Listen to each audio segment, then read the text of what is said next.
नमस्कार। आज की क्लास में हम पढ़ेंगे दूसरा सामाजिक समझौता का विचारक जॉन लॉक। पहला था टॉमस हॉब्स। सेकंड जो थिंकर है सोशल कॉन्ट्रैक्ट थ्योरी का वो है जॉन लॉक, जो कि ब्रिटेन का एक दार्शनिक विचारक था और उसका जन्म और समय काल उसका था 1632 से 1704। 17वीं शताब्दी का विचारक था जॉन लॉक। लॉक जो इंग्लैंड से बिलोंग करता था, ब्रिटेन से, उस पर अपने समय की तत्कालीन परिस्थितियों का बहुत बड़ा प्रभाव था और उसने अपने जीवन के प्रारंभिक भाग में बड़ी राजनीतिक उथल पुथल को देखा था। इंग्लैंड का गृह युद्ध, क्रोमवेल का राजतंत्र शासन और राजतंत्र की पुनः स्थापना, और अंतिम टाइम उसने 1688 में गौरवपूर्ण क्रांति को भी देखा था। गौरवपूर्ण एक रक्तहीन क्रांति थी जिसमें शासन सत्ता को बदलकर संवैधानिक राजतंत्र की स्थापना की गई थी इंग्लैंड में, राजतंत्र को बदलकर। तो एक रक्तहीन क्रांति थी। तो इसका जॉन लॉक पर बहुत ही जो मानव स्वभाव का विश्लेषण किया उस पर प्रभाव था कि उसने इस क्रांति के देखकर ये अनुमान लगाया, ये देखा उसने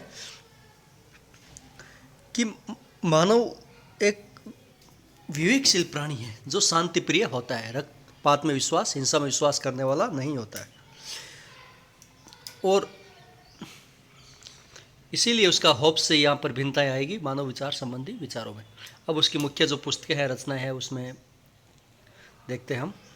जो सबसे इंपॉर्टेंट है वो है two treatises on government, second है लेटर ऑन टॉलरेंस, थर्ड है ऐसे कंसर्निंग ह्यूमन अंडरस्टैंडिंग और फोर्थ है the fundamentals of constitutional of Carolina. तो ये सब कुछ किताबें उसने अपने टाइम पीरियड में लिखी और सबसे मुख्यपूर्ण किताब थी उसकी टू ट्रीटेज ऑन गवर्नमेंट, जिसमें उसने पहले दो भागों में लिखी गई थी। पहले भाग में उसने राजा के दैवीय अधिकारों का खंडन किया और दूसरे भाग में उसने सरकार की उत्पत्ति, उसका स्वभाव, उसका कार्यक्षेत्र का विस्तृत विवरण प्रस्तुत किया था। तो ये जॉन लॉक की प्रमुख रचनाएं थी। अब उसका हम पढ़ेंगे मानव स्वभाव संबंधी उसका विचार, कि मानव का स्वभाव कैसा है इसके बारे में। जैसा कि पहले हमने हॉब्स का पढ़ा था, तो उसने मानव के राक्षसी गुणों का वर्णन किया था कि राक्षसी प्रवृत्ति का मानव होता है, परंतु यहाँ उसका थोड़ा एकदम विपरीत देखने को मिलेगा हमें कि हॉब्स ने की मुकाबले जॉन लॉक ने मानव स्वभाव की अच्छाई पर विश्वास किया था। ये सब कुछ रक्तहीन क्रांति ने इसको पुष्ट भी कर दिया था कि मानव में अच्छाई होते उसको, और उसका दृढ़ विश्वास हो गया था कि मनुष्य शांतिपूर्वक जीवन जीना चाहता है। और होप्स ने, जॉन लॉक ने यह भी कहा कि सरकार का उद्देश्य भी होता है कि मनुष्य को शांतिपूर्ण जीवन जीने की परिस्थितियाँ उपलब्ध कराए। और जहाँ होप्स ने मनुष्य केवल राक्षसी और पशु जैसी प्रवृत्तियों का वर्णन किया, वहीं लॉक ने उसके मानवीय गुणों पर बल दिया। लॉक ने मनुष्य की एक बड़ी विशेषता उसका बुद्धिमान एवं विचारशील प्राणी होना माना था, कि सबसे बड़ी विशेषता है कि मनुष्य एक बुद्धिशील और विचारशील प्राणी है और वो अपनी विवेक बुद्धि से नैतिक व्यवस्था की सत्ता को स्वीकार करता है और उसके अनुसार कार्य करने को अपना कर्तव्य समझता है कि ये अपने लिए फायदे की है। और मनुष्य सहयोगी और सामाजिक होता है, समाज प्रिय, दया प्रेम का पोषक होता है, शांति प्रियता परोपकारिता में उसकी आस्था होती है, एकता और अच्छाई में उसका विश्वास होता है। तो सब मनुष्य आपस में मिलजुल कर रहना चाहते हैं। तो ये उसका मानव स्वभाव संबंधी विचार था कि मनुष्य स्वभाव से कैसा है।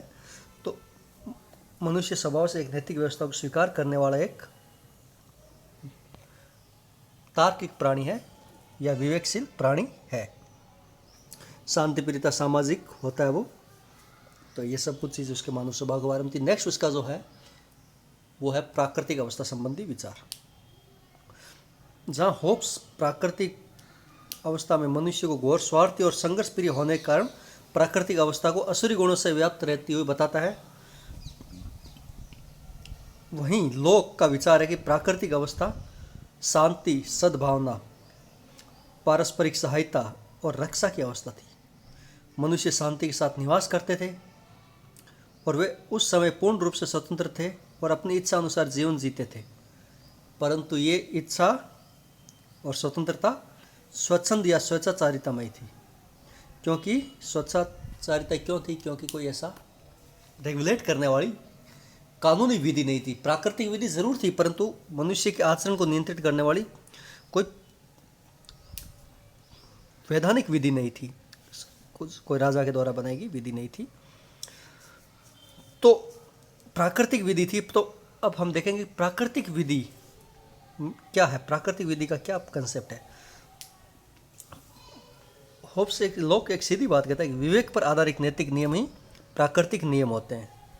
जैसे दूसरे की हत्या करना प्राकृतिक नियम के अनुकूल है, प्रतिकूल है सॉरी, क्योंकि व्यक्ति स्वयं जैसे अपने जीवन को नष्ट करने का अधिकार नहीं रखता है, वैसा ही वह दूसरों के जीवन को नष्ट नहीं कर सकता है।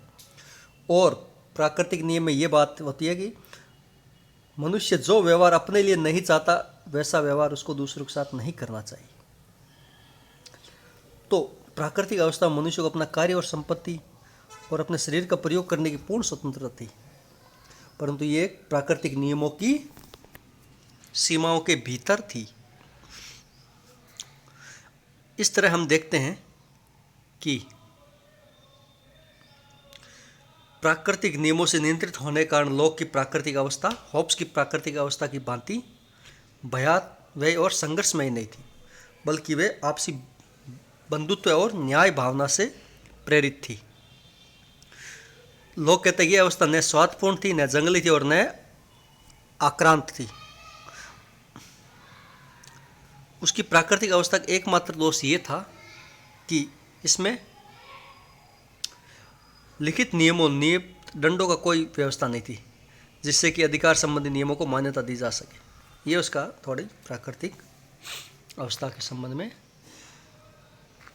विचार थे और इसका थोड़ा दोष था।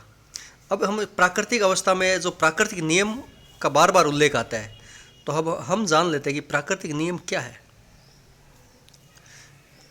प्राकृतिक नियम कहता है प्राकृतिक अवस्था में मनुष्य को शासित करने वाले नियम ही प्राकृतिक नियम होते हैं, जो प्रत्येक को विवश करता है। और विवेक, जो कि कानून का दूसरा नाम है, संपूर्ण मानव जाति को उससे काम लेना चाहिए। और विवेक सिखाता है कि हम सब लोग समान और स्वतंत्र हैं, इसलिए किसी को भी दूसरों के जीवन, स्वतंत्रता, स्वास्थ्य और संपत्ति को क्षति नहीं पहुंचानी चाहिए। और समस्त मनुष्य को दूसरे के अधिकारों पर आक्रमण करने और हानि पहुंचाने से रोका जाना चाहिए। और उन सब को हम प्राकृतिक नियम को मानना चाहिए, जो शांति और संपूर्ण मानवता की सुरक्षा चाहता है। प्राकृतिक अवस्था में प्राकृतिक कानून के कार्यान्वित होने का अर्थ यह है कि प्रत्येक मनुष्य को यह अधिकार है कि वे कानून और व्यवस्था का उल्लंघन करने वालों को उतना दंड दे सके जितना उल्लंघन रोकने के लिए आवश्यक हो। तो ये है प्राकृतिक नियम। तो लोक ने प्राकृतिक नियम की नैतिक और तार्किक व्याख्या प्रस्तुत की है। और प्राकृतिक अवस्था में यह नियम प्रत्येक व्यक्ति को बाध्य करेगा। और राजनीतिक समाज भी यह मानव जीवन को निर्देशित करेगा कि प्राकृतिक नियम के अनुसार रहिए आप। विवेक का कानून ही प्राकृतिक नियम है। सीधा सीधा कहने का भावार्थ ये है कि विवेक का कानून ही प्राकृतिक नियम है। विवेक भी आपका तार्किक होना चाहिए। विवेक से कोई चीज़ें सोचते हो तो उसका सही गलत का निर्धारण कर सकते हो, उसके गुणों को आप पहले अवलोकन कर सकते हो, अच्छाइयों को पहले जान सकते हो, तो उनकी अच्छाइयों को आप दूर करके गुणों के अनुसार काम करने का प्रयास करोगे। अभी लोक ने बताया है कि यदि विवेक से हम पूछे तो हमें ज्ञात होगा कि किसी को भी दूसरों के जीवन, स्वास्थ्य, स्वतंत्रता और संपत्ति पर किसी प्रकार का आक्रमण नहीं करना चाहिए। यही प्राकृतिक नियम है।